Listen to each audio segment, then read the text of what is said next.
तत्वचिंतने श्री गुरुदेव दत्त। माझा एक स्वानुभव आपणाला सांगत आहे।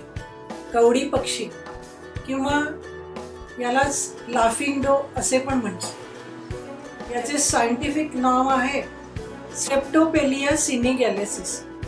हा पक्षी फार छोटा सडपातळ असतो, लांब शेपूट असते, गुलाबी रंगाचा असतो। काही वेळेला यांच्या पाठीवर काळसर ठिपके पण आढळून येत असतात। हा पक्षी बहुतांश करून आपल्या महाराष्ट्रात तर आढळून येतच असतो। बरेच वर्षापासून हा पक्षी माझ्या सानिध्यामध्ये किंवा माझ्या आजूबाजूला मी बघतच आलेली आहे। खालील बाजू व डोके हे तपकिरी रंगाचे असते व वरील बाजू एक समान असते। छातीच्या वरच्या भागावर काळ्या ठिपक्यांचा पट पण बरेचदा आढळून येत असतो। या पक्ष्यांचा आवाज फार मृदू असतो। बरेच वेळेला हे पक्षी जोडी जोडीने आढळत असतात। हे पक्षी उडत असताना फार सुंदर दिसतात। काटेरी झाडांवरच बहुतांश करून हे पक्षी बसलेले आढळून येत असतात।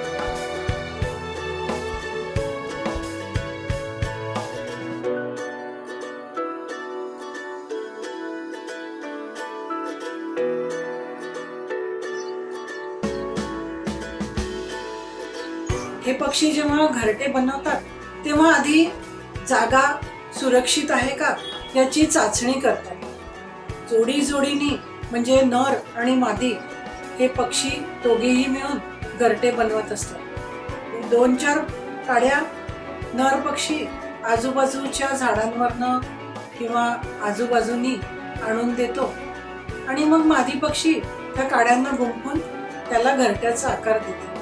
जिथे यांना घरटं बनवायचं असतं ना तिथे ते आधी सगळ्या गोष्टींची चाचणी करत असतात।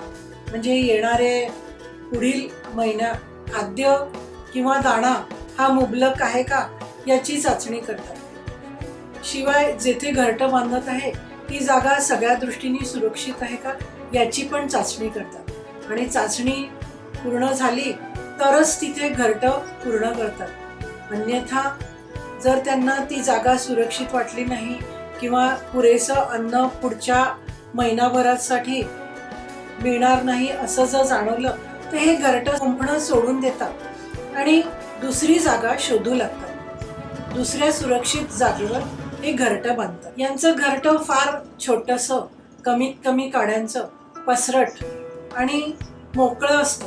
जसे आपण आपल्या कुंपणाला काटेरी तारा लावत असतो सुरक्षिततेसाठी, त्याचप्रमाणे हे पक्षी पण आपल्या घरट्याला काटेरी काड्यांचा कुंपण करत असतात।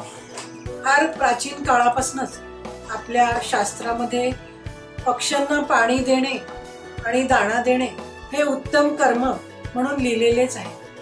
ऑगस्ट 2020चा कदाचित शेवट असावा। आजूबाजूचं वातावरण फार निस्तेज होतं। घराच्या मागच्या गॅलरीमध्ये 2 छोटे कवडी पक्षी काही काड्या आणून त्याची गुंफण करीत असताना मला दिसू लागले। काड्यांची गुंफण करू लागले म्हणजे आमच्या ध्यानात आलं की आता हे इथे घरटं बांधणार आणि नवीन पिल्लांना जन्म देणार। आम्ही एक गंमत म्हणून या दोन्ही पक्ष्यांचं ताबडतोब नामकरण केलं। 2-4 दिवस रोज मनू आजूबाजूनी काड्या आणून देत होता आणि मिनी त्या काड्यांची गुंफण व्यवस्थित घरट्याच्या रूपात करून त्याला घरट्याचं रूप देत होते। मुख्यत्वे करून इथे सांगायचे म्हणजे मी काही ठिकाणी वाचलेले आहे की हे पक्षी जिथे आढळून येत असतात तिथे हे सूचित करतात की शांतता, स्थिरता आणि हाय स्पिरिच्युअल एनर्जी आहे म्हणून। बरेचदा हे पक्षी असेही सूचित करतात की जेथे घरटे बांधलेले असते तिथे आजूबाजूला काहीच हानिकारक वातावरण नाही आहे।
2-3 दिवसामध्ये या मनू आणि मिनीनी घरटं बांधून पूर्ण केलं. साहजिकच आमचं सर्व लक्ष त्या घरट्याकडे जाऊ लागलं आणि काय आश्चर्य, 2 ते 3 दिवसातच त्या घरट्यामध्ये 2 पांढरी अंडी दिसू लागली. दोन्हीही कवडी पक्षी त्या दोन्ही अंड्यांचं आलटून पालटून संरक्षण करू लागले. मनू घरट्यामध्ये असेल तर मिनी झाडावर जाऊन बसायची, मिनी घरट्यामध्ये असेल तर मनू बाजूच्या काटेरी झाडावर जाऊन बसायचा. पण तिथून दोघांचेही लक्ष घरट्याकडे सतत असायचेच. 8 ते 10 दिवस मनू आणि मिनी आलटून पालटून त्या अंड्यांची काळजी घेऊ लागले. कितीही पाऊस असो, ऊन असो, वारा असो, ते आपले झाडांवरच बसलेले असायचे. सकाळ झाली की आमचे लक्ष या घरट्याकडे आणि त्या पक्ष्यांकडेच जाऊ लागले. 7-8 दिवस असाच रोज त्यांचा उपक्रम असायचा. आमचाही वेळ खूप छान जाऊ लागला.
हे पक्षी जेव्हा घरटं बनवतात तेव्हा येणाऱ्या पिल्लांना पुढचे 15 ते 20 दिवस पुरेसे अन्न आहे का याची खात्री करून घेत असतात. आणि जेव्हा खात्री होत असते तेव्हाच हे पक्षी घरटं पूर्ण करतात आणि तेथे नवीन पिल्लांना जन्म देतात. 10 दिवसानंतर काय आश्चर्य, सकाळी उठल्यावर बघितलं तर एक सुंदर पक्षी त्या अंड्यामधनं बाहेर आलं होतं आणि त्या छोट्याशा पक्ष्याने या जगामध्ये पहिला श्वास घेतला होता. इतकं सुंदर दिसत होतं ते.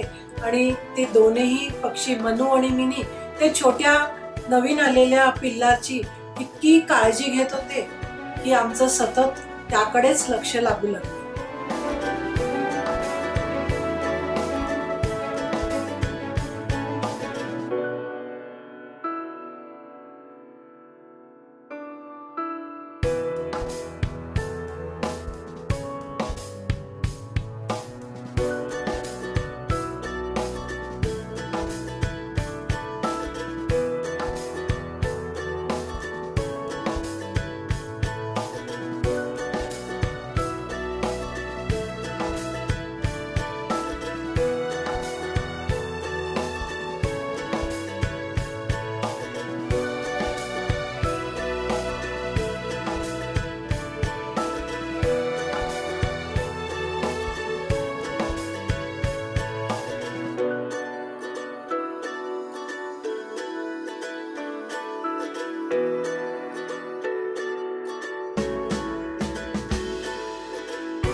2च दिवसामध्ये दुसऱ्या अंड्यामधनं दुसरे पिल्लू बाहेर आले आणि त्या छोट्याशा पिल्लांनी या जगामध्ये पहिला श्वास घेतला.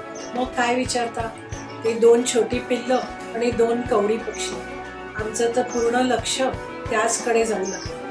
वेळ कसा निघून जात होता, दिवस कसा संपत होता हे समजतच नव्हतं.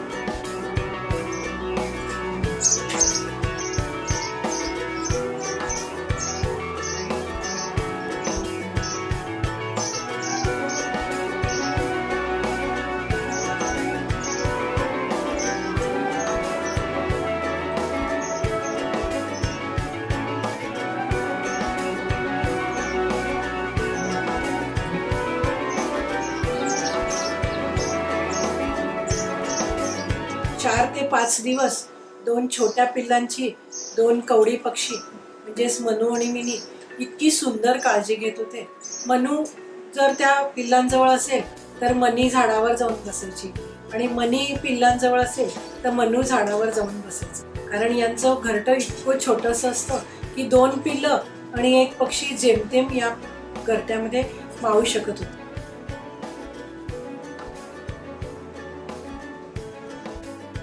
जगभरामध्ये हजारो प्रकारच्या धारणा प्रचलित आहेत. त्यामागील सत्य बहुतांश लोकांना माहिती नसावं. श्रद्धा म्हणा अथवा अंधश्रद्धा, पण प्राचीन काळापासून बरेच ठिकाणी पक्ष्यांच्या हालचालींशी अनेक धारणा जुळलेल्या आहेत आणि असा उल्लेखही बरेच ठिकाणी आलेला आहे. हे पक्षी आजूबाजूच्या भोवतालच्या झाडांवरील कीड खात असतात पण निसर्गाचा समतोल राखत असतात. पक्ष्यांपासून मानवाला अनेक फायदे मिळतच असतात. माझ्या मते लहान मुलांना वडीलधाऱ्या मंडळींनी जितक्या लवकर निसर्गाबद्दल आकर्षण आणि आत्मीयता ही भावना निर्माण करून दिली तितकंच लहान मुलांना या निसर्गाचा लवकरात लवकर फायदा घेता येईल. पक्षी निरीक्षण अथवा त्यांच्याशी संबंधित हालचाली निरीक्षण, आवाज ऐकणे, त्यांना दाणा देणे, पाणी देणे इत्यादी या सर्व गोष्टी आपल्या मनावरचा आणि शरीरावरचा ताण किंवा स्ट्रेस कमी करत असतो आणि आपोआपच आपल्याला स्वस्थ असल्याची जाणीव होत असते किंवा फ्रेशनेस फील होऊ लागतो. त्याबरोबरच शांतता आणि स्थिरता पण आपल्याला जाणवू लागते.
हव्या दिवशी असे जाणवू लागले की कवडी पक्षी म्हणजे मनू आणि मिनी त्या घरट्यात मावतच नव्हते. कारण आता पिल्लं थोडी मोठी झाली होती, त्यामुळे मनू आणि मिनी त्यांना त्या घरट्यामध्ये जागाच नव्हती. आजूबाजूच्या जागेवर मनू आणि मिनी भटकताना आम्हाला दिसू लागले. पक्ष्यांची किलबिलाट, पक्ष्यांची हालचाल, त्यांची वळवळ आणि मनू आणि मिनीसाठी त्यांचं बारीक बारीक ओरडणं इतकं छान वाटत होतं की इतर कोणत्या गोष्टीची आम्हाला आठवणच होत नव्हती. आजूबाजूच्या झाडांवरही पक्ष्यांचा किलबिलाट, पक्ष्यांचा सकाळचा आवाज, एकमेकांना रिस्पॉन्स देणे आणि या सगळ्या गोष्टी इतक्या रमणीय वाटू लागल्या की दुसऱ्या कोणत्याच हिलिंग म्युझिक्सची किंवा करमणुकीची आम्हाला गरजच भासली नाही.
एक छोटं पिल्लू 5 ते 6 दिवसांनी घरट्यातनं बाहेर येऊन बाजूच्या जागेवर खेळताना दिसू लागले. पंख हळूहळू पसरवू लागलं, हळूहळू फडफडवू लागलं. आणि काय आश्चर्य, दुसऱ्याच दिवशी सकाळी सूर्योदयानंतर हे छोटंसं पिल्लू जे आपलं पंख पसरवून फडफड करत होतं, त्यांनी पूर्ण पंख पसरवून आकाशात भरारी घेतली आणि बाजूच्या झाडावर जाऊन बसले. आता घरट्यामध्ये फक्त एकच पिल्लू उरलं होतं. मनू आणि मिनी आणि छोटं दुसरं पक्षी 2 दिवस त्या घरट्यात परत आलेच नाही, पण आजूबाजूला मात्र फिरकतच होते. त्याला छोट्या पक्षाला, छोट्या पिल्लाला दाणा मिळतोय का हे मात्र ते बघतच होते. त्यांचं लक्ष मात्र घरट्यावर होते. केवळ दुसऱ्याच दिवशी या मिंटीनेही आपले पंख पसरवणं चालू केलं आणि घरट्याच्या आजूबाजूला पंख फडफडवू लागले. 2च दिवसामध्ये मिंटीनी पण घरट्याच्या बाहेर येऊन आजूबाजूला खेळणं चालू करून दिलं आणि ताबडतोब 3ऱ्याच दिवशी सूर्योदयानंतर मिंटीनेही आपले पूर्ण पंख पसरवून आकाशात भरारी घेतली. आता घरटं पूर्ण रिकामं झालं होतं. घरटं सुनं सुनं झालं होतं. महिना कसा निघून गेला हे आम्हाला कळलंच नाही. त्या पक्ष्यांचा चिवचिवाट, किलबिलाट, त्यांचं दाणा आणणं, दाणा पिल्लांना खाऊ घालणं, बाजूच्या झाडावर उडत जाऊन बसणं, पावसात उन्हात दुरून पक्ष्यांची आपल्या पिल्लांची काळजी घेणं, हे सगळं इतकं रमणीय आणि कुतूहलास्पद होतं की दुसऱ्या कोणत्याही करमणुकीची आम्हाला आठवणच झाली. मुख्य गोष्ट सांगायची म्हणजे मंटू आणि मिंटी जेव्हा उडत होते तेव्हा मनू आणि मिनी हे त्यांना आधार द्यायला किंवा बोट धरायला कधीच आले नाही बरं का. पक्ष्यांकडनंच हे सगळं आत्मनिर्भरता मानवाने शिकायला हवं. मिंटी आणि मंटू आज ते 6 दिवसामध्ये स्वतःला सावरायला लागले. हे दोनही पक्षी स्वात्मनिर्भरच होते. ही स्वात्मनिर्भरता आपण या पक्ष्यांकडनं शिकण्यासारखीच गोष्ट आहे. हे सर्व बघून मनात एक गोष्ट आली की आपण निसर्गाच्या जितक्या जवळ राहू तितकाच आपल्या मनावरचा, शरीरावरचा ताण कमी होत असतो. निसर्ग आपल्या जीवनातील सर्व पैलूंना संतुलित ठेवण्यात मदतच करत असतो. पिल्लांबरोबरचा आणि पक्ष्यांबरोबरचा प्रत्येक क्षण इतका आनंद देऊन गेला की मनावरचा आणि शरीरावरचा ताण कमी होतोय हे प्रत्यक्ष जाणवू लागले आणि त्यामुळे मनातल्या भावनांना काव्यरूप आले. पाखरं घरटं सोडून गेली, आकाशी उंच भरारी घेतली, किलबिल किलबिल हरवून गेली, घरटे सुनी सुनी ही झाली, दूर दूर उडून गेली, पाखरं घरटं सोडून गेली, आकाशी उंच झेप घेतली, जीव चिमुकली पंख पसरुनी धडपड फडफड करू लागली, उंच भरारी घेण्यासाठी शक्ती सारी एकवटून टाकली, पाखरं घरटं सोडून गेली, आकाशी उंच झेप घेतली, प्रातसमयीच्या सर्व शक्तीचा जरा एकवटूनी ध्येय प्राप्त करिता पंख पसरुनी पाखरं घरटं सोडून गेली, आकाशी उंच झेप घेतली, कानमंत्र शिकुनी आत्मनिर्भरती झाली, ईश्वर शक्तीचा वसा घेऊनी जन्माला आली, कानमंत्र शिकुनी आत्मनिर्भरती झाली, ईश्वर शक्तीचा वसा घेऊनी जन्माला आली, ना कोणाचा आधार ना आईचा बोट, ना कोणाचा आधार ना आईचा बोट, तरी कशी आकाशी झेप घेऊ लागली, पाखरं घरटं सोडून गेली, उंच आकाशी झेप घेतली, ना ज्ञानेंद्रिय ना बुद्धीची साथ म्हणून बंधना ठेवला त्या काड्यांचा, ना ज्ञानेंद्रिय ना बुद्धीची साथ म्हणून ठेविला बंधना त्या काड्यांचा, सुटले घरटे म्हणून ना धडपडली, सुटले घरटे म्हणून ना धडपडली, पाखरं घरटं सोडून गेली, उंच आकाशी झेप घेतली. श्रीपाद श्रीवल्लभ चरितामृताच्या अध्याय 6 मध्ये पण असे वर्णन केलेले आहे. अत्यंत उपयोगी असा उपदेश दिलेला आहे. पंचमहाभूतात्मक सृष्टीतील अणुरेणूमध्ये विद्यमान असलेली अदृश्य शक्ती म्हणजे मीच आहे असे श्रीपाद श्रीवल्लभ दत्तभक्तांना उपदेश करत आहेत. पशु पक्ष्यासहित समस्त प्राणीमात्रांमध्ये मातृ व पितृ स्वरूपाने स्थित आहे तो मीच आहे. सकल सृष्टीचा गुरुस्वरूप पण मीच आहे. निसंशयाने मी दत्तच आहे. वास्तवात मी निराकार व निर्गुण आहे. परंतु शरीर धारण केलेल्यांना माझी ओळख पटण्याकरिता मी शरीर धारण केले आहे असा अत्यंत उपयोगी उपदेश दत्तभक्तांना श्रीपाद श्रीवल्लभांनी दिलेला आहे. म्हणजेच पक्ष्यांमध्येही ईश्वर आहे ही भावना प्रचलित करून दिलेली आहे. ही भावना जाणवून दिलेली आहे. अवधूत चिंतन श्री गुरुदेव दत्त.